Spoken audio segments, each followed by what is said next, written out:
Hello lands, lassies, and those of unspecified gender, it's the Irishman here, and today I'm going to be talking about what would have happened if Goku got the ultimate form. Except this time, it's going to be a little different. See, I'm not going to have this what if take place during the Buu saga. I already did that. During the Tournament of Power. That was my original plan though. Instead, I'm going to have Goku get the ultimate form during the Android saga, or more so, during the time skip between the Frieza and Android saga. Now, it might sound rather strange to have this happen, considering the fact that Elder Kai, the person who actually unlocks the ultimate form, wasn't even released yet. That happened in the Buu saga. How is Goku going to get the ultimate form before that point? Well, you'll just have to watch and find out. 1.5 years has passed since Goku's defeat over Lord Frieza. People have begun to spontaneously come up with this random virus. A virus that attacks your heart. It is Earth-born, although some people would theorize it comes from a different planet. Most of Goku's close friends suspecting it might have something to do with Yardrat, the planet Goku is on before he came to Earth. Although these claims are not backed up by any logic and most likely false, Goku is still suffering nonetheless. His heart would eventually give out, and he just can't will himself to stay alive any longer, drifting off into the afterlife after telling his son that he loves him one last time.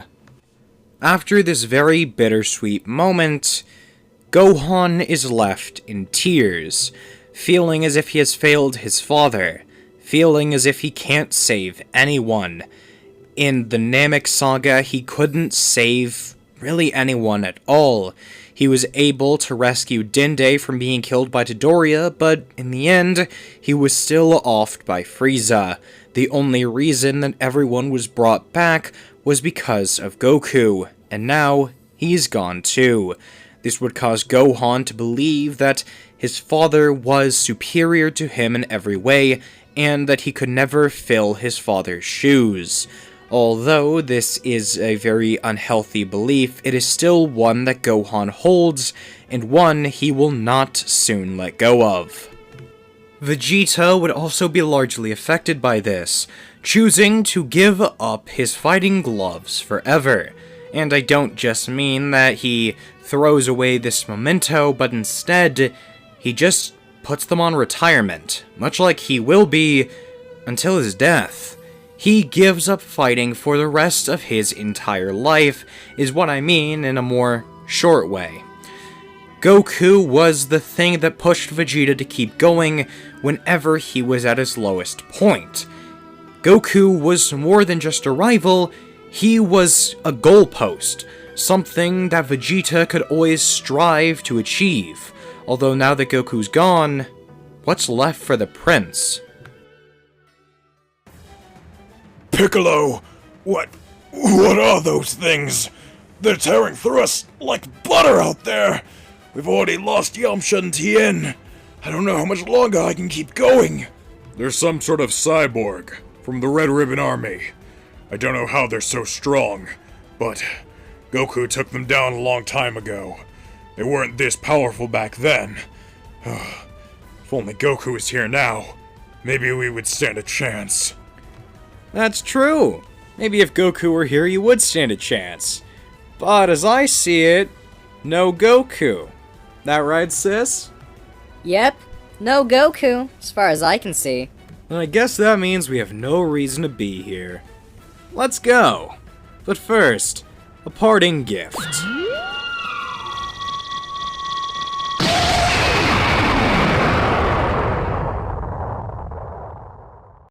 While the Earth was under attack by the androids, Goku was training in the afterlife. After Goku died, thanks to the heart virus in the original story, he went to Dragon Ball canonical heaven.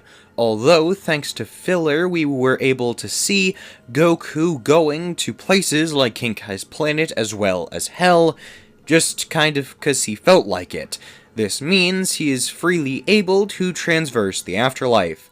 Although filler isn't the only time we've seen Goku do this, as in the Buu Saga, he teleported to the realm of the Supreme Kai once he felt Gohan's energy there. He was able to do this because the realm of the Supreme Kai is somewhat connected to the afterlife, much like King Kai's planet. It's not heaven or hell, but it's still in the afterlife. So, needless to say, Goku can basically go wherever he wants to train as long as it's not a part of the living world. While training under King Kai, trying to master the Kaioken, that way he could add it to Super Saiyan, making Super Kaioken like in the 7-year time skip, Goku would hear that there are places even above King Kai's planet that he can go to train. Places where he could learn to be stronger than even Paikon, somebody he would have built a rivalry with. King Kai would pull a few strings, and with Supreme Kai being desperate, seeing as Babidi is still attempting to revive Buu, Goku would be allowed to train in the realm of the Kais, wherein he would turn Super Saiyan, attempting to pull out the Z-Sword, which he would be able to do, although it is somewhat difficult. It wouldn't take him long to actually get up to the same level as base Goku and Gohan from the Buu Saga, the reason being, the Z-Sword is absolutely broken. It made Gohan be able to go from having a base power comparable to Goku to being 4 times that, seeing as the ultimate form draws out the potential you would gain from whatever form you use. Therefore meaning the ultimate form for Gohan was as strong as Super Saiyan 2, except Gohan was stronger than Super Saiyan 3 Goku. Meaning that from the Z-Sword training, Gohan got 4 times stronger than his father's base form. Needless to say, after a few weeks of training with the Z-Sword, Goku's base power at the bare minimum would be comparable to Goku and Gohan from the Buu Saga. But Goku, being Goku, would want to test the Z-Sword on something pretty strong, Supreme Kai offering to summon a block of Kachikachin, which Goku would then use the Z-Sword to attempt to break, although the Z-Sword is the only thing that gets broken, and the Elder Kai is released. Elder Kai would then begin to unlock Goku's potential, as a bit of a thank you for actually letting him out of his imprisonment. A day would pass where Goku is kind of just sitting still, and then his potential is awoken. The power that would be emanating off of him in the ultimate form is incredible. Goku had probably tapped into Super Saiyan 2 by this point, but he just really couldn't actually use it to its fullest, seeing as he really hadn't actually practiced with his Super Saiyan form as much as he had in the original. So Super Saiyan 2 was kind of just too much for him, but now with the ultimate form under his belt, he'd be able to use the power of Super Saiyan 2 with no drawback at all. Now, being as strong as Super Saiyan 2 Goku from the Buu Saga, as well as not having any ki usage or stamina loss from utilizing that power, Goku is pretty busted. Although, while sitting still and having the ritual be performed on him, Goku would notice something that's quite worrying. He would sense the energy of all of his friends slowly dwindling down to nothing. Then, their souls entering the afterlife. Some going to heaven, some going to hell. This is absolutely terrifying to him. He doesn't know why they're all dying off. Has some new threat emerged?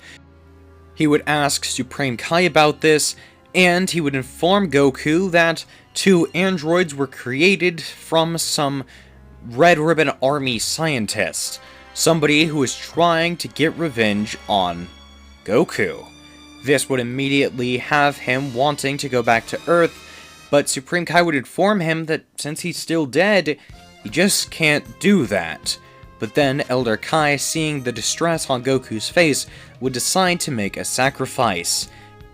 The Elder Kai would then give Goku all of his life force, allowing him to live for at least another 1,000 years or so. Goku would thank the Elder Kai profusely, before then using instant transmission to teleport down to Bulma, knowing that she is probably alive and would be able to tell him what's going on. As Goku arrives in the lab, Bulma is completely dumbfounded. She has no idea how Goku came back or if he even is back. Maybe this is some cruel joke the androids are playing somehow. Maybe they found her and have decided to ice her off too. Clearly, she isn't taking Vegeta's death very well. Well, nobody was taking anyone's death really well. The androids were a plague on this Earth, and they were just beginning their terror. But Bulma, in a lapse of judgment, would decide to embrace her emotions, going in for a hug on her old friend. And Goku, shocked, but not uncomfortable with this, would reciprocate. He realizes that Bulma has probably been through a lot in the past few days, and it has been a while since he's seen her as well. It's nice to be able to reconnect with his best friend after all this time, although Goku knows that there are important matters he needs to attend to. He would ask her what's going on Earth, who has been killing all of these people, and she would explain everything about the androids, about Dr. Gero, about how after Goku died, the Earth had no one that could really protect them. Goku would ask about Vegeta, assuming that he would unlock Super Saiyan at some point, but Bulma would laugh, saying that after Goku died, Vegeta had no incentive to continue training. He did unlock Super Saiyan, but he just wasn't enough to fight off the androids, and ultimately, he died too. As Bulma describes the fate of each of the Earth's mightiest warriors, Yamcha, Tien, Krillin, Piccolo, Vegeta, and possibly even Gohan. Although it is suspected that he was able to make it out alive, nobody really knows what's happened to him. All of this information building in Goku's mind, all of his pent-up rage and anguish and sorrow from being away from his friends and family and his loved ones for so long, would then explode out, awakening him to his ultimate power once more, as he would then decide that today is the day the androids meet their end. Although they don't have ki and therefore cannot be sensed, they made it easy to find them. So Goku, locating a city that had explosions circling around it, would fly down, meeting his newest opponent.